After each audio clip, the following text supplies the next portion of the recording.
Assalamualaikum warahmatullahi wabarakatuh. Salam sejahtera untuk kita semua. Saat ini saya berada di SMP Islam Al Azhar 9 Kota Bekasi. Dan di sini ada sebuah kegiatan bersama para guru, yaitu membahas sebenarnya untuk upaya mewujudkan sekolah yang aman, nyaman, menyenangkan tanpa kekerasan dan melayani semua anak tentu dengan hati dan dengan beragam cara, karena memang anak-anak itu kan unik semua ya. Nah, oleh karena itu ikuti terus ya dalam video ini, tapi sebelum jangan lupa untuk di like, share, comment, and subscribe. Bagi yang belum subscribe, segera subscribe untuk terus terupdate dengan video pendidikan anak dan kulineran. Terima kasih Bapak Ibu.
Pertama, saya izin untuk membacakan pantun terlebih dahulu. Ini pantun hasil karya sendiri, biasanya kita tolong Bu Ira sendiri. Keren. Jalan-jalan ke pasar baru. Jangan lupa membeli roti. Mantap. Mari kita sambut semester baru, semangat melayani dengan hati.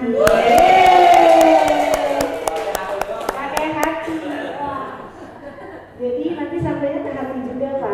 Apalagi topik hari ini adalah tentang anak-anak istimewa ya Bapak dan Ibu. Pasti.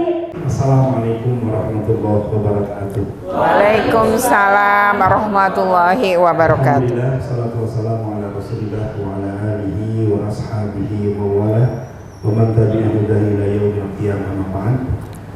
Yang sama kita hormati narasumber kita pada hari ini, luar biasa, beliau di tengah kesibukannya berkenan untuk memenuhi undangan kita bersama untuk hadir, sharing, dan tentunya akan menginspirasi kita semua. Yang terhormat Ibu Retno Listianti SPD MSI. Ya, terima kasih. Beliau ditemani dengan timnya ya, dengan Pak siapa Bu? Surya. Pak Surya. Terima kasih Pak Surya ya. Oke, baik. Bapak Ibu sekalian, hari ini adalah hari H-2 ya, untuk semester 2 yang akan kita sama-sama jalani dengan bahagia nantinya. Perjuangan yang kita lalui semester 2 tentu perjuangan yang menjadi nilai ibadah buat kita. Tema kita hari ini adalah tema juga yang khusus, tema yang luar biasa, yaitu mengembangkan potensi anak istimewa ya, dan strategi pembelajaran inklusif untuk membangun kemampuan sosial, emosional anak kebutuhan khusus. Oleh karenanya jangan dilewati kecuali dengan fokus dan memberikan sebuah perhatian terbaik. Silakan nanti Bapak Ibu yang ingin bertanya terkait dengan kegiatan, terkait dengan anak-anak atau ilmu terkait mendidik anak-anak istimewa ini langsung dengan beliau, dan profil nanti langsung dibacakan oleh Ibu Yaji. Bapak Ibu, juga salam dari Pak Amir, pagi tadi telepon, beliau hari ini hari terakhir bersama Bu Novi ya, masih ada di Bogor, dan mudah-mudahan dengan segala apapun kondisi kita bersama, besok Ahad kita istirahat Bapak Ibu ya. Sebenarnya Hormon yang disebut hormon ini, dan dia bisa keluar lewat pori-pori. Dan jika keluar maka harus dipicu dengan apa? Berjemur matahari. Anak-anak ini pun untuk perkembangan otak yang menjadi lebih baik butuh vitamin D. Nah itu pun ke tulang yang lebih baik, karena ternyata anak-anak yang secara IQ juga, kan dia menjadi IQ-nya terganggu juga. Ternyata anak yang IQ-nya rendah itu biasanya kondisi kesehatan tubuh, imunitas tubuhnya juga rendah. Jadi makanya kenapa anak-anak SLB itu guru-gurunya begitu peka, karena murid mereka tuh banyak yang mendahului mereka. Karena anak-anak itu biasanya berumur pendek. Karena yang di SLB kan biasanya berat-berat disabilitasnya kan. Nah, itu guru-guru itu jadi jauh lebih peka gitu ya. Tapi ini kembali kepada anak-anak ini nih, anak-anak yang saya datengin. Oh jadi harus gitu, iya Bu. Bahkan mungkin ibu juga akan melihat anak ini kayak kami siksa, karena ke hari Sabtu biasanya kami akan ngajak mereka traveling jalan, dan itu sampai ke sungai, kita mandi, main. Kenapa? Biar mereka lelah. Ternyata di dalam lelahnya itu tubuhnya, sel-sel barunya tumbuh dengan baik juga ketika dia tidur dengan nyenyaknya, karena anak ini tuh bertahun-tahun tidurnya pasti nggak nyenyak. Jadi di situ tuh dibuat seperti itu. Nah, berarti kita salah memahami juga kan? Ternyata ada maksud-maksud tertentu dilakukan itu, tapi karena kita awam, kita menganggap itu sebagai pelanggaran hak anak, tapi ternyata enggak. Nah di situ saya juga karena saya cukup lama, karena saya diminta ngelihat mereka makan siang. Itu ada anak yang makannya belepotan, wow, bercecer-ceceran kayak ayam berserakan begitu, ngambil nasinya pakai begini. Tapi ada anak-anak yang udah lama di situ tuh terlatih menggunakan sendok, garpu. Mereka bisa sholatnya juga udah lebih tenang. Mereka bisa melakukan banyak aktivitas. Itu ternyata berbulan-bulan itu nggak boleh pulang mereka. Jadi itu kan boarding. Dan pada 6 bulan pertama anak sama sekali nggak boleh pulang. Karena bisa ngerusak kebiasaannya sudah dibangun. Nah biasanya setelah 6 bulan anak baru boleh libur seminggu 2 minggu, kemudian balik lagi. Biasanya balik lagi itu banyak orang tua tidak memperlakukan dengan tepat sehingga turun lagi. Tapi tidak terlalu parah dibanding pas pandemi ternyata. Jadi pas pandemi, wah itu dari nol lagi kata guru-guru. Nah tapi saya ketemu komandan Kodim. Jadi komandan Kodim di sana itu datang khusus begitu mendengar ada KPAI datang. Kayaknya dia ingin membela sekolah maksudnya ya. Jadi dia melakukan testimoni kepada saya. Dan saya kaget banget, anaknya di situ. Anak dia tenaganya luar biasa.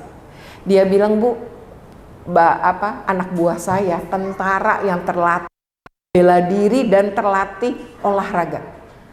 Anak saya ngamuk dipegang 6-6-nya mental katanya. Karena kelebihan hormon tadi kan. Pas di sini Bu, tenaganya mulai berkurang. Jadi memang harus dikelola gitu. Nah saya nggak tahu Bapak Ibu ngadepnya apa. Kayak HDHD itu kan aktif anaknya. Untuk menurunkan untuk tidak aktif, kan ada namanya pola makan yang diatur. Salah satunya apa? Gak boleh makan manis-manis kan? Jadi kalau dia dikasih sarapan sama orang tuanya, roti, dikasih coklat, selai coklat, dikasih lagi meses, minumnya susu coklat. Ya bayangkan. Nah begitu nyampe di sekolah, ibu-ibu yang kebingungan. Karena dia gak bisa diam. Karena tadi memicu. Jadi saya juga baru ngerti banyak hal itu ya ketika nanganin beberapa kasus. Saya pernah ya satu hari itu di wilayah Sunter, itu tuh anak itu dikurung gitu loh, menurut orang tuanya. Bu, anak saya mengalami penyekapan, pengurungan di sekolahnya. Ternyata anak ini tuh tantrum. Dia bisa membahayakan anak yang lain. Jadi dia dimasukkan ke dalam satu ruangan sama satu gurunya. Gurunya tuh dicakar-cakar sampai berdarah-darah. Tapi ya udah daripada melukai anak yang lain. Tapi karena tidak mampu lagi, akhirnya gurunya itu dalam bentuk dicakar-cakar juga.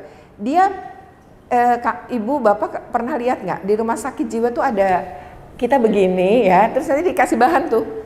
Nah itu dikasih bahan, digituin, lalu ibunya nganggap itu disiksa. Padahal enggak. Jadi pas kan ibunya ngelapor, saya datang kemudian mencoba, kan banyak saksi dong. Sehingga kita menanyakan, memeriksa semua. Ternyata enggak gitu, enggak begitu ceritanya. Dan guru itu parah banget. Luka-lukanya ketika dia mencoba mengikat dulu nih, biar tenang. Setelah itu kan baru ditenangkan, karena kan banyak anak lain. Ini khawatir kalau dia ini melakukan ke anak-anak yang lain, kan harus ngelindungin anak yang lain. Jadi diperlakukan seperti itu dan gurunya jadi korban kan. Nah itu banyak kasus-kasus kayak gitu di sekolah, terutama untuk anak-anak yang emang khusus, tentang anak-anak dengan kebutuhan khusus itu bukan sekolah inklusinya. Kalau inklusi kan mayoritas kan tidak berkebutuhan khusus kan, seperti sekolah Bapak Ibu kan. Nah itu sebenarnya jauh lebih mudah. Nah tinggal sekarang membangun sistemnya dan bagaimana guru-guru membangun tadi cara berdialog, memvalidasi. Jadi gini Bapak Ibu, dalam hidup kita tuh pasti punya masalah. Kan coba dipikir-pikir, hidup kita penuh masalah kan? Selesai masalah satu, muncul masalah yang lain kan gitu ya Bapak Ibu? Ya kalau banyak wijen onde-onde ya, kalau hidup ya banyak masalah kan gitu. Nah ketika kita banyak masalah, kita herannya bisa nyelesain kan? Bahkan pada satu titik misalnya gini, ini berat banget.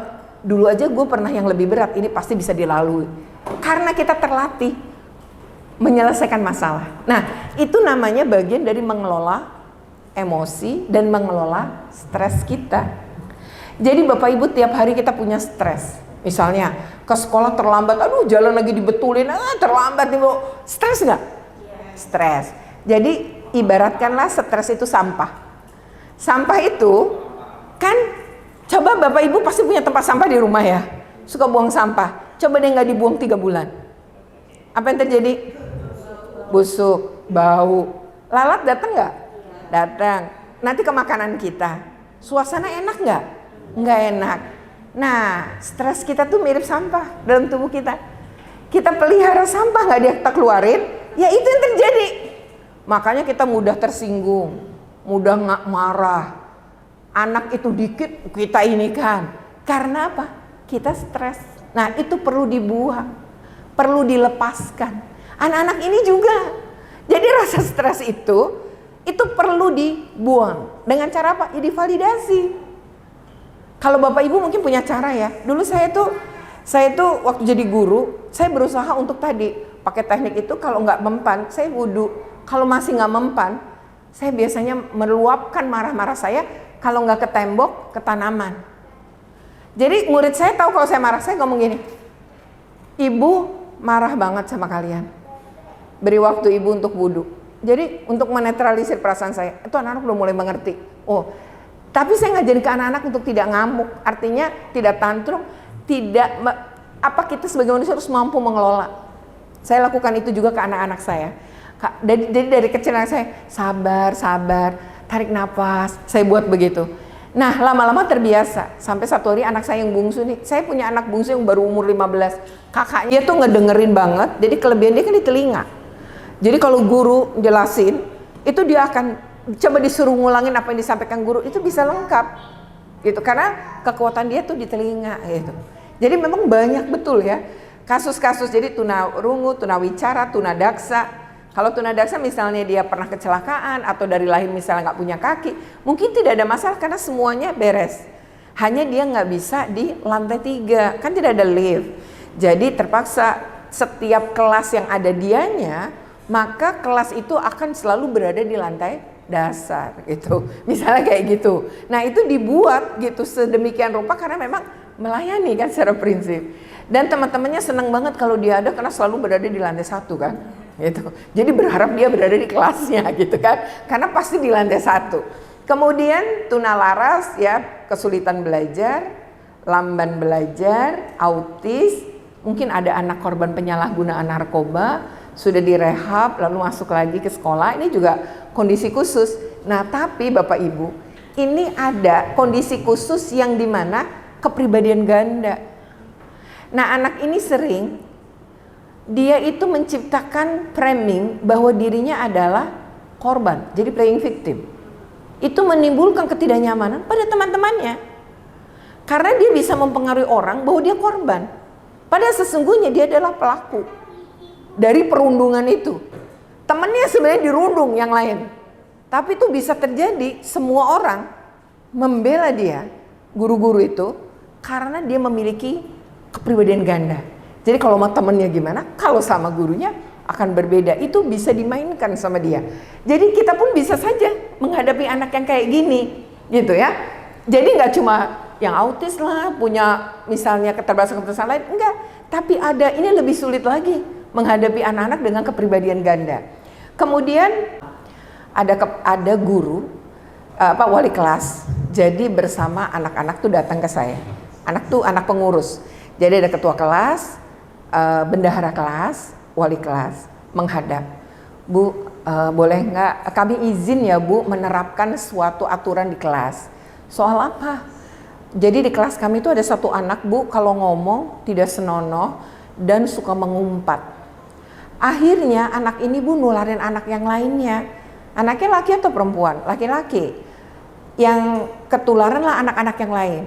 Jadi kami bersepakat Bu, untuk kebaikan di kelas, kami mau mendenda setiap satu kata tidak pantas yang keluar dari mulut siapapun. Harapan bahwa anak-anak ini tidak mengeluarkan kata-kata begitu lagi. Lalu saya bertanya, oh oke, terima kasih sudah punya upaya-upaya membuat kelas itu menjadi nyaman. Tapi ngomong-ngomong, pernah nggak kepikir kalau misalnya nih gagal, kamu punya nggak cara lain? Efektif nggak kira-kira cara ini? Ya belum sih Bu, kita baru mikirin cara satu ini. Oh ya udah nggak apa-apa, diterapkan aja dulu. Kamu lapor tuh karena denda 5.000 takut jadi pungli ya, kan saya sekolah negeri kan? Oke, ya udah kamu terapkan aja. Nanti kalau diterapkan tidak efektif, kita diskusikan kira-kira langkah apa yang bisa kita ambil. Lalu udah tuh jadi ketemu saya Jumat, Senin itu ada yang namanya jam wali kelas. Maka wali kelas masuk, biasalah melakukan itu, terus setelah itu ya ada yang mau diumumkan oleh ketua kelasnya maju, bendahara kelasnya maju dan ngomong bahwa teman-teman situasi yang kayak gini maka kita memutuskan akan mendenda setiap satu kata dan berlaku mulai hari ini diputuskan. Ada yang keberatan nggak ada. Oke, kita ketok palu ya, pokoknya nih tok kata wali kelasnya, kita anggap semua sudah sepakat.